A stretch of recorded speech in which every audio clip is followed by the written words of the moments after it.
साबरमती नदी के किनारे एक बहुत बड़ा गांव बसा हुआ है। गांधी जी की याद में यहाँ के लोगों ने इस गांव का नाम गांधी नगर रखा और गांधी जी के आदर्शों पर ही पूरा गांव चलता है। हमारे गांधीनगर में आज भी ऐसा लगता है जैसे बापू अभी भी हमारे साथ में ही है और जरूरत पड़ने पर हमें रास्ता दिखाते हैं। सही कहा यार, तभी तो आज भी यहाँ पर लोगों के दिलों में इंसानियत बची हुई है और जब भी किसी को मदद की जरूरत होती है तो कई लोग एक साथ उसकी मदद करने के लिए आ जाते हैं। यही तो बापू ने सिखाया था हमें कि इंसानियत को कभी भी अपने अंदर से खत्म मत होने देना।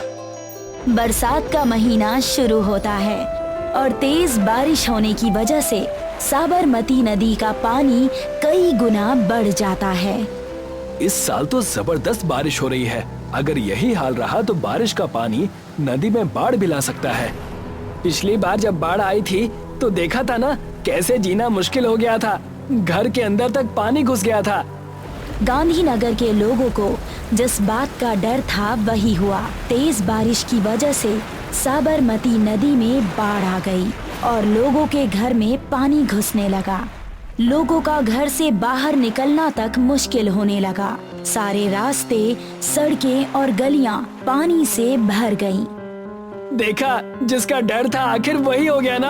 अब कैसी ये बरसात का मौसम बीतेगा ये तो भगवान ही जाने। यार, मेरे घर पर तो राशन भी खत्म होने वाला है। बाढ़ के पानी की वजह से रास्ता पूरी तरह से बंद हो गया है। गांव से बाहर जाना नामुमकिन सा हो गया है। गांधीनगर में बाढ़ की वजह से शहर से सारे कनेक्शन टूट गए थे। अब लोगों के पास घर के अंदर जितना राशन और बाकी खाने पीने की चीजें बची थी, धीरे धीरे सबका सामान खत्म होने लगा था। किशन यार, आज घर में बचा हुआ राशन खत्म हो चुका है। अगर तेरे घर में कुछ बचा है तो मुझे दे दे। मेरे घर का सारा सामान तो कल रात को ही खत्म हो चुका है। आज इसी वजह से हमने नाश्ता भी नहीं किया। इसी तरह से सभी लोगों की अब भूखों मरने की नौबत आ चुकी थी। ये बात पता चलने पर एक दूसरे गांव का लड़का प्रणव इस गांव में आकर पानी पूरी बेचने की सोचता है। वो लड़का एक नाव बनाकर यहाँ पानी पूरी बेचने आता है। आ जाओ भाइयों, पानी पूरी खा लो। 10 रुपए की 5 पानी पूरी मिलेगी। प्रणव की आवाज सुनकर कई लोग अपने घर की छत से उसको आवाज लगाते हैं और पानी पूरी देने के लिए कहते हैं। प्रणव सुनीता के घर के पास पानी पूरी देने जाता है और तभी पानी की एक तेज लहर आती है और उसके नाव को पलट देती है। बचाओ, कोई मुझे बचाओ, मुझे तैरना नहीं आता, मैं डूब जाऊंगा, बचाओ। पर पानी का बहाव इतना तेज था कि कोई चाहकर भी उसकी मदद नहीं कर पा रहा था। आखिरकार प्रणव बाढ़ के पानी में बहकर इस गांव से बाहर पहुंच गया और एक पेड़ पर जाकर रुका। अरे बाप रे, आज तो मैं मर ही गया था। ये लकड़ी की नाव तो मुझे पानी पूरी बेचने नहीं देगी। अब कोई दूसरा ही तरीका ढूंढना पड़ेगा। प्रणव जंगल से घर की तरफ जा ही रहा था कि तभी उसकी नजर पहाड़ी के किनारे उड़ रहे बादलों पर जाती है। उसके दिमाग में विचार आता है कि वो बादलों की एक नाव बनाएगा और उस पर पानी पूरी बेचेगा और वो बादलों के पास जाता है। क्या मैं यहाँ से कुछ बादल ले जा सकता हूँ? मुझे एक नाव की जरूरत है। हाँ, ये सारे बादल तो प्रकृति की देन है। तुम उनका प्रयोग अपने लिए कर सकते हो, पर एक बात का ध्यान रखना, अगर तुमने कभी भी इन बादलों का प्रयोग स्वार्थ और लालच के लिए किया तो ये उल्टा तुम्हें ही नुकसान पहुंचाएंगे। ठीक है, मैं कभी भी इनका प्रयोग लालच के लिए नहीं करूंगा, पर अब मुझे जल्दी से कुछ बादल दे दीजिए। मुझे पानी पूरी बेचने जाना है। प्रणव पहाड़ी पर उड़ रहे कुछ बादल निकालता है और उनकी नाव बनाकर उनमें पानी पूरी भरता है और गांधीनगर के लिए निकल पड़ता है। इस बार भी तेज लहरें चल रही हैं। लहरें प्रणव की जादुई बादल की नाव से टकराती हैं, पर वो नाव को कोई भी नुकसान नहीं पहुंचा पाती। देखा, अब मैं इस बादल में भी पानी पूरी बेच सकता हूँ। ये लहरें मेरा कुछ नहीं बिगाड़ सकती। प्रणव फिर से पानी पूरी बेचने के लिए आवाज लगाता है। आ जाओ भाइयों, पानी पूरी खा लो, ताजी ताजी पानी पूरी है। प्रणव की आवाज सुनकर सुनीता अपनी छत पर जाती है और प्रणव को आवाज लगाती है। अरे भैया, कैसे हो आप? उस दिन तो आपकी नाव भी बह गई थी बाढ़ में, आज जरा ध्यान रखना। आप चिंता मत करिए बहन, आज ऐसा कुछ नहीं होगा। अब मेरे पास बादलों की नाव है, इस पर तेज लहरों का भी कोई असर नहीं होता। आप बस पानी पूरी खाइए। बहुत भूख लगी है, 20 रुपए की दे दो। प्रणव 20 रुपए की पानी पूरी एक प्लेट में सुनीता को उसकी छत पर ही दे देता है और अपनी जादुई बादल की नाव लेकर दूसरे घर की तरफ निकल पड़ता है। किशन की नजर प्रणव पर पड़ती है और वो उसको आवाज देकर बुलाता है। अच्छा हुआ भाई जो तुम आ गए, कई दिन से खाना ही नहीं खाया। अब तो पानी पूरी से ही पेट भरना पड़ेगा। जल्दी से एक प्लेट पानी पूरी दे दो। प्रणव एक प्लेट पानी पूरी बनाकर किशन को दे देता है और किशन भूख की वजह से जल्दी जल्दी पानी पूरी खाकर खत्म कर देता है। भाई एक प्लेट और बना दो। अब प्रणव पानी पूरी बनाने लगता है और किशन खाने लगता है।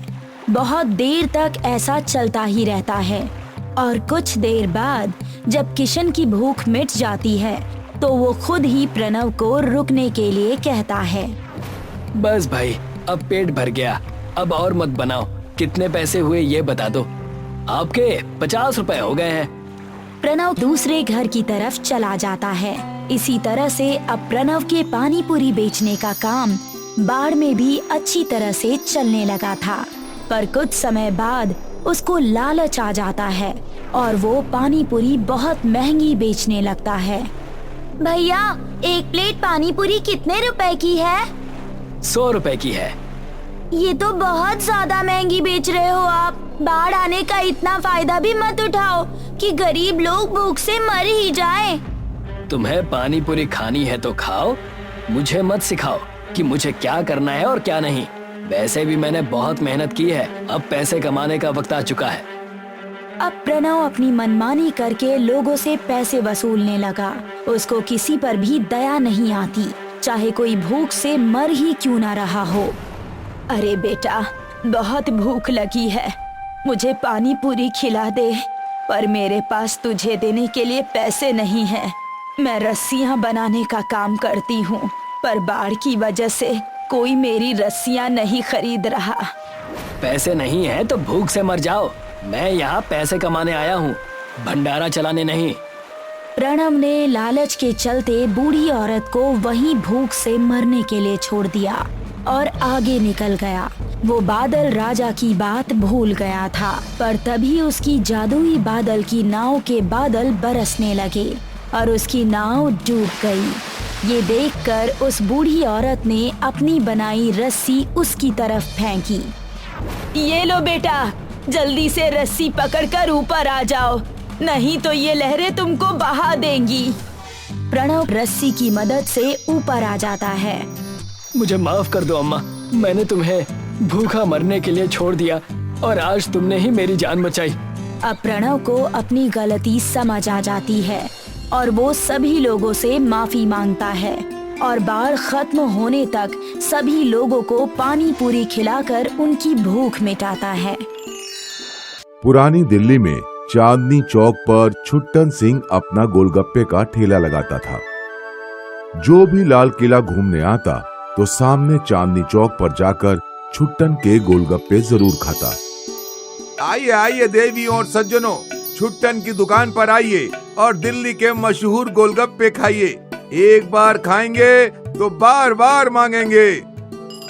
जब कोई ग्राहक छुट्टन की दुकान पर आता तो छुट्टन उसे बहुत प्यार से गोलगप्पे खिलाता। छुट्टन की दुकान अच्छी चल रही थी। एक दिन जोगिंदर सिंह अपनी पत्नी और बच्चों के साथ लाल किला घूमने आया। जब वे लोग अपनी कार में बैठकर वापस जाने वाले थे तो जोगिंदर की पत्नी ने कहा, ए जी सुनिए, मैंने सुना है यहाँ चांदनी चौक पर छुट्टन नाम का एक गोलगप्पे वाला है। उसके गोलगप्पे बड़े ही स्वादिष्ट होते हैं, चलिए चलकर खाते हैं। चलो। वे सभी अपनी कार में बैठकर छुट्टन के ठेले के पास पहुँचे। भाई कितने रुपए की प्लेट है? सर मात्र 20 रुपए की प्लेट है, उसमें पूरे 10 गोलगप्पे हैं। खुद भी खाइए अपने रिश्तेदारों को भी खिलाइए। 4 प्लेट लगा दे। भाई मेरी प्लेट में गोलगप्पे थोड़े तीखे कर दियो। और मेरे गोलगप्पे में अंकल मीठी वाली सोंठ जरूर मिला देना। अंकल मेरे गोलगप्पे में चने ज्यादा डालना। भाई मेरे वाले सादा रखियो गोलगप्पे, और उसमें पानी भी बस। ठीक है। छुट्टन कुछ ही देर में सबके हिसाब से 4 प्लेट तैयार करके दे देता है। छुट्टन की आदत होती है कि वह अपने ग्राहकों से बातें करता रहता। छुट्टन बच्चों से पूछता है, अरे प्यारे बच्चों, तुम किस क्लास में पढ़ते हो? मैं 5th क्लास में हूँ। मैं 6th क्लास में हूँ। जोगिंदर को जहाँ भी मौका मिलता वो अपनी अमीरी का दिखावा करना शुरू कर देता। दोनों बच्चे क्रिस्टोफर इंटरनेशनल स्कूल में पढ़ते हैं। अरे साहब, मेरी बेटी भी उसी स्कूल में 4th क्लास में पढ़ती है। ये सुनकर जोगिंदर चौंक जाता है। वो अपने मन में सोचता है, एक गोलगप्पे वाले की बेटी इतने महंगे स्कूल में पढ़ती है। ये सुनकर उसे छुट्टन से जलन होने लगती है। भाई एक पापड़ी खिलाइयो। और मुझे थोड़ा पानी दे दे। छुट्टन जोगिंदर की वाइफ को पापड़ी खिलाता है, और जब वो जोगिंदर की प्लेट में पानी दे रहा होता है तो गोलगप्पे का पानी गलती से जोगिंदर की शर्ट पर गिर जाता है। अरे अरे अरे, ये क्या हो गया? मैं माफी चाहता हूँ सर, गलती से पानी आपकी शर्ट पर गिर गया। तेरी इतनी हिम्मत कि तूने मेरी शर्ट पर पानी गिरा दिया। तुझे पता भी है मैं कौन हूँ? मैं भारत सरकार के स्वच्छ भारत अभियान का मैनेजर हूँ, और तूने मेरी शर्ट गंदी कर दी। अब देख, मैं तेरा धंधा बंद करवा दूंगा। अरे साहब, इतनी छोटी सी बात पर इतना गुस्सा क्यों होते हो? मैं माफी मांगता हूँ, कृपया मुझे माफ कर दें। आप कहें तो आपकी शर्ट पर गिरा पानी अभी जीभ से चाट लूं। लेकिन जोगिंदर उसकी एक नहीं सुनता और कार में बैठकर चला जाता है। उस दिन रात में जब छुट्टन अपने घर पहुंचता है तो उसकी पत्नी पूछती है, अरे क्या हुआ? आज आप बहुत परेशान लग रहे हैं। क्या पड़ोस में नींबू शिकंजी का ठेला लगाने वाली बसंती नहीं आई आज? नहीं, ये बात नहीं है। बसंती ने तो आज भी मुझे शिकंजी पिलाई। छुट्टन सारी बात अपनी पत्नी को बताता है। आप चिंता न करें, वो जो भी करें ईश्वर हमारी मदद करेगा। मैं कल ही देवी मैया पर 11 का प्रसाद चढ़ा कर आऊंगी। अगले दिन जोगिंदर अपने साले नट्टू को लेकर छुट्टन के ठेले के पास पहुंचता है। जोगिंदर नट्टू से कहता है, सुन नट्टू, तू वैसे भी बेरोजगार घूमता रहता है। मैं तुझे सारा सामान खरीद कर देता हूँ, और एक ठेला भी।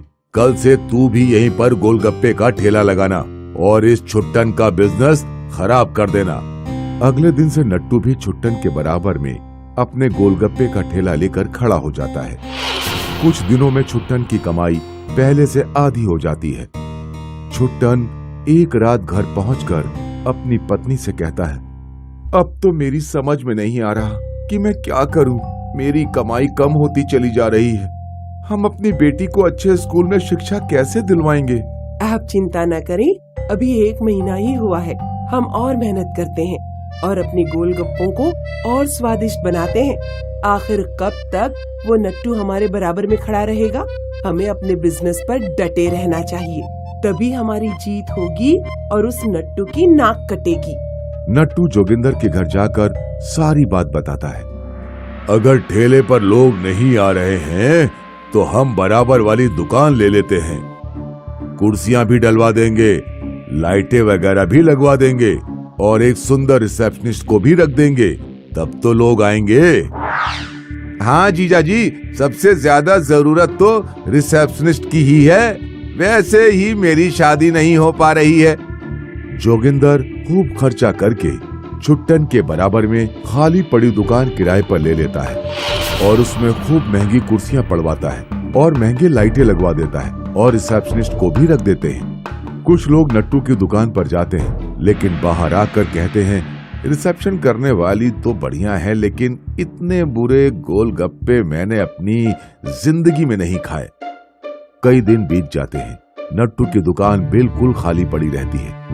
एक दिन रात में जोगिंदर और नट्टू दोनों दुकान में बैठे होते हैं और बहुत उदास होते हैं। छुट्टन अपना काम निपटाकर दुकान पर जाता है और जोगिंदर से कहता है, भाई साहब, ऐसे बदला लेकर कोई बिजनेस नहीं चलता।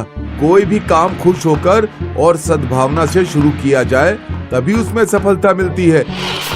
ग्राहक तो सबसे पहले गोलगप्पे का स्वाद देखते हैं। आपने बेफालतू में अपने इतने सारे पैसे बर्बाद कर दिए केवल मुझसे बदला लेने के लिए। तुम ठीक कहते हो भाई छुट्टन। जब मैंने सुना कि तुम्हारी बेटी भी इतने बड़े स्कूल में पढ़ती है तो मुझे जलन हो गई। मुझसे गलती हो गई, मुझे माफ कर दो। मुझे छोटी सी बात पर इतना गुस्सा नहीं करना चाहिए था। अब मुझे रियलाइज हुआ है कि छोटा बिजनेस चलाने के लिए भी बहुत मेहनत करनी पड़ती है। आखिर तुम्हारी और मेरी बेटी में फर्क ही क्या है? बच्चे तो बच्चे ही होते हैं और सभी को अच्छी शिक्षा मिलनी ही चाहिए। जोगिंदर दुकान बंद करके नट्टू के साथ हमेशा के लिए चला जाता है और छुट्टन का धंधा फिर से अच्छा चलने लगता है।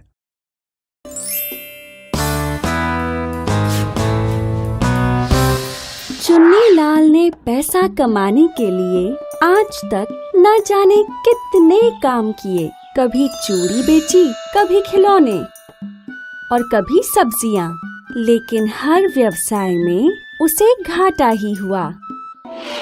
अब चुन्नीलाल ने एक नया काम शुरू कर दिया। उसने गांव के स्कूल के बाहर एक पानी पूरी का ठेला लगा लिया। आओ बच्चों, आओ आओ आओ आओ, चटपटी पानी पूरी खाओ, आओ आओ आओ। स्कूल की छुट्टी होते ही सारे बच्चे उसके ठेले पर इकट्ठा हो जाते। एक प्लेट पानी पूरी मुझे। नहीं, मुझे पहले। अरे रुको रुको, सबको बारी बारी से पानी पूरी मिलेगी। चुन्नीलाल की पानी पूरी का ठेला बच्चों का रोज का ठिकाना बन गया। चुन्नीलाल भी बच्चों से मीठी बातें करके उनसे बहुत सारी बातें जान लेता। अच्छा बताओ, कल कौन कौन पानी पूरी खाएगा? मैं। ये लो रवि, एक और पानी पूरी। आज तो बड़े खुश लग रहे हो तुम। हाँ, क्योंकि आज मम्मी ने मुझे एक नई सोने की चेन दी है। ये देखो। रवि के गले में सोने की चेन देख चुन्नीलाल की आंखें बड़ी हो गईं। उस दिन उसने रवि को बहुत ज्यादा पानी पूरी खिलाई। बस भैया, मेरा पेट भर गया। कितने पैसे हुए?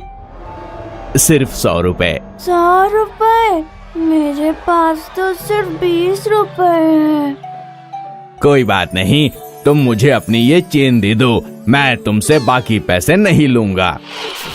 मासूम रवि ने सोने की चेन उस धूर्त चुन्नीलाल को दे दी। कई दिनों तक चुन्नीलाल इसी तरह मासूम बच्चों की कीमती चीजें लेकर उन्हें बेवकूफ बनाता रहा। एक दिन रवि स्कूल से सीधा घर जाने लगा तो चुन्नीलाल ने उसे रोक लिया। क्या बात है रवि, आज तुम पानी पूरी नहीं खाओगे? नहीं, मैं रोज रोज पानी पूरी नहीं खा सकता। मम्मी पैसे नहीं देगी। पैसे की क्या जल्दी है, पैसे मुझे कल दे देना। सच? चुन्नीलाल की बातों में आकर रवि फिर पानी पूरी खाने लगा। वैसे अगर मम्मी पैसे नहीं देती है तो तुम पैसे चुरा लो। चुन्नीलाल की भड़काऊ बातें नन्हे रवि के मन में बैठ गई। अगले दिन रवि अपने घर में रखे रुपए चुराने लगा तो उसकी मम्मी ने उसे चोरी करते हुए पकड़ लिया। रवि, तुम पैसे क्यों चुरा रहे हो? मम्मी, मुझसे पानी पूरी वाले भैया ने कहा था कि मम्मी पैसे ना दे तो चुरा लेना। और तुम्हारी सोने की चेन कहाँ है? वो चेन तो मैंने पानी पूरी वाले भैया को दे दी।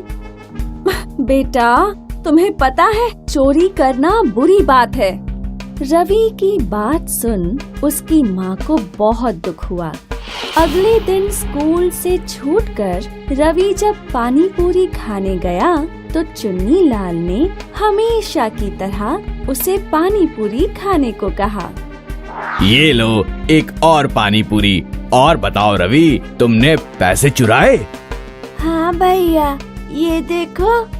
2000। वाह वाह, बहुत अच्छे। कल जब तुम्हारी मम्मी और पैसे रखे तो वो भी ले लेना, इससे तुम बहुत सारी पानी पूरी खा सकते हो। चुन्नी लाल ने जैसे ही वो पैसे लिए, महिमा वहाँ आ गई और उसे रंगे हाथों पकड़ लिया। तो तू है वो धूर्त पानी पूरी वाला जिसने मेरे रवि की सोने की चेन ले ली और उसे पैसे चोरी करने को कहा। नहीं नहीं, मुझे माफ कर दो। ये लो तुम्हारे पैसे और सोने की चेन, इन्हें वापस ले लो, लेकिन मुझे छोड़ दो। मैं यहाँ से कहीं दूर चला जाऊंगा और आज के बाद कभी फिर ऐसा नहीं करूँगा। तुम्हें पुलिस में भेजना ही सही सजा है, ताकि तुम किसी और बच्चे के साथ ये धूर्त हरकत ना कर सको। इस कहानी से हमें 2 शिक्षा मिलती है। पहली ये कि चालाक और धूर्त इंसान को अपने कर्मों की सजा जरूर मिलती है, और दूसरी ये कि हमें अपने बच्चों को धूर्त लोगों से बचाने के लिए उन्हें सही गलत का फर्क समझाना चाहिए।